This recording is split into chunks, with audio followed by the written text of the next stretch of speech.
As 1941 ended and 1942 began, the fate of Malaya hung in the balance. After winning a decisive victory at the Battle of Jitra, forces of the Empire of Japan were sweeping south, embarking on a remarkable run of victories that would carry them all the way to the gates of Singapore in just 50 days.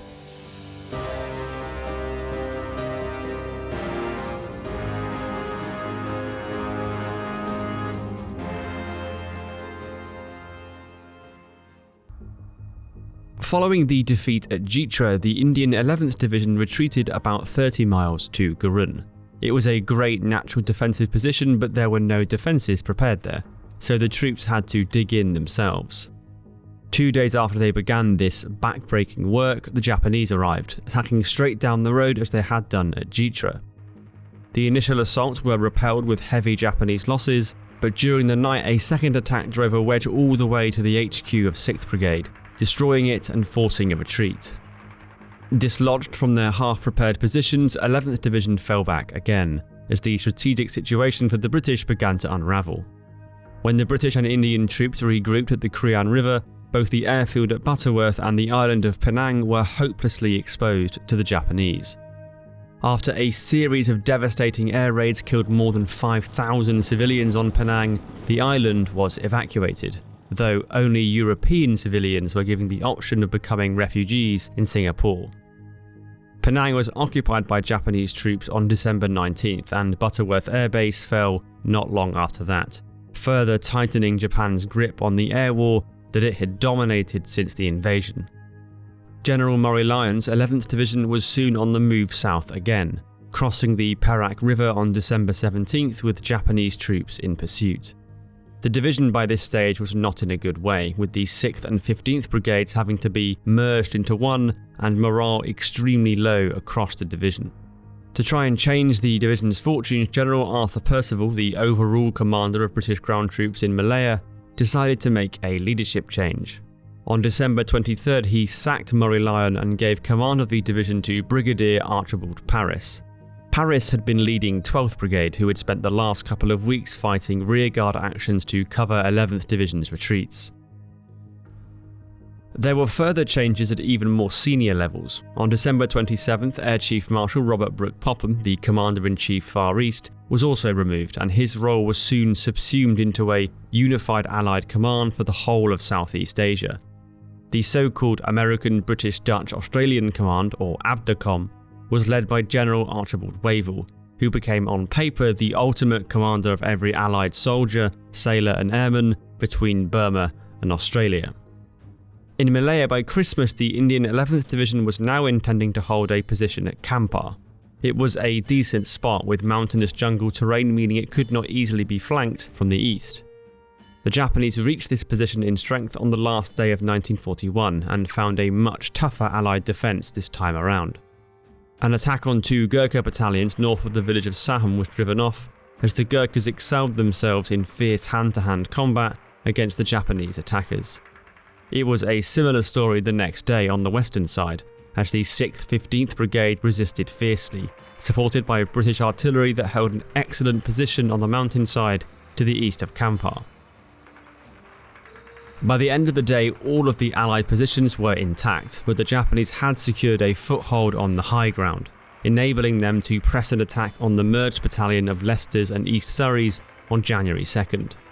All through the day, against a superior force, the British and Indian battalions held out. Despite this though, their position was being undermined even as they fought. To the south of Kampar, the Japanese were landing the 4th Guards Regiment in the estuary of the Perak River and the 11th Infantry Regiment further south on the Burnham River. Brigadier Paris moved the 12th Brigade to face up to the landings, but they were outnumbered and pushed back. With the Kampar position now flanked and Allied troops in danger of attacks from their rear, the 11th Division withdrew once again over the night of January 3rd. In contrast to the earlier Battle of Jitra though, all 3 brigades were able to withdraw in good order without suffering serious damage. Overall, the Battle of Kampar was a much better showing by 11th Division, but the battle had still ended in further retreat. It was a similar story on the eastern coast of Malaya, which saw the Japanese 55th and 56th Regiments defeat the 22nd Indian Brigade at Kuantan on January 3rd, seizing the town and its airbase. The brigade was ordered to retreat inland, with a battalion commander winning a Victoria Cross for gallantry during a chaotic rearguard action after dark. On the same day as this was happening, in Singapore itself, reinforcements were beginning to arrive to bolster the defences, starting with the 45th Indian Brigade. They'd be joined by the 44th Indian Brigade and the British 18th Division in late January, but the flow was too slow to make an immediate difference at the front. With Allied troops in retreat across the board, on January 5th, General Percival now planned a steady withdrawal into Malay's most southern state, Johor, to shorten the front line and to secure its flanks. The key hub of Kuala Lumpur would be surrendered without a fight, but the British hoped to maintain control of the airfields in the area until January 14th, so that a convoy carrying the reinforcing 54th Brigade could be covered from the air until it arrived in Singapore. After that, Percival planned to fall back to a line of resistance between Mersing and Muar that would be formed as the last stand on the Malayan Peninsula. Within a matter of days, though, this plan all started to go a bit wrong. Keen to reach and secure Kuala Lumpur quickly, the commander of the Japanese forces, General Tomoyuki Yamashita, was pushing his forces south as quickly as possible, with little regard for their flanks or for logistics. Infantry on bicycles kept up alongside the armoured units. On January 5th, the vanguard of 5th Division reached Slim River, where a dug-in British force awaited them. Slim River was considered an excellent location to hold Japanese troops north of the airfields at Port Swettenham and Kuala Lumpur. Only a single road ran through the area, which was crisscrossed by rivers and thick jungle that the British thought would make outflanking impossible. 2 brigades were deployed in depth on the road, armed with anti-tank guns, mines and concrete blocks to hold up Japanese tanks. The Allied positions were well prepared, but the troops were tired and low on morale. They had withdrawn almost 180 miles in just 3 weeks, with little rest. On January 5th, the Japanese 42nd Regiment and a spearhead battalion of tanks attacked the forward positions of 12th Brigade, manned by a battalion of Hyderabad. Beaten back initially, they managed to then flank the defenders along the railway line to the west and forced them to retreat in the early hours of January 7th. The Punjab battalion immediately to the south was then able to knock out 4 Japanese tanks with mines, but their strongest position was then outflanked through the jungle and bypassed with relative ease. By 7 AM on January 7th, the Japanese spearhead had cut through the 2nd Argyll Battalion too, who would not have been expecting to have Japanese troops all over them so quickly. The lack of communications equipment and personnel in 11th Division was now making itself known. The rest of 12th Brigade did not know about the disaster unfolding at the front, let alone 28th Brigade further south. When demolition of a bridge at Trolac failed, the road south was completely open, and the Japanese tanks pressed on to exploit it, even as this meant pushing ahead without infantry support.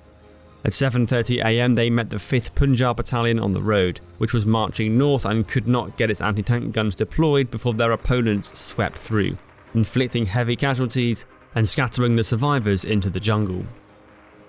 Without taking any kind of break, the 30 or so Japanese tanks now smashed into the western elements of 28th Brigade, which were taken totally by surprise, and 2 battalions of Gurkhas were swept aside in a matter of minutes.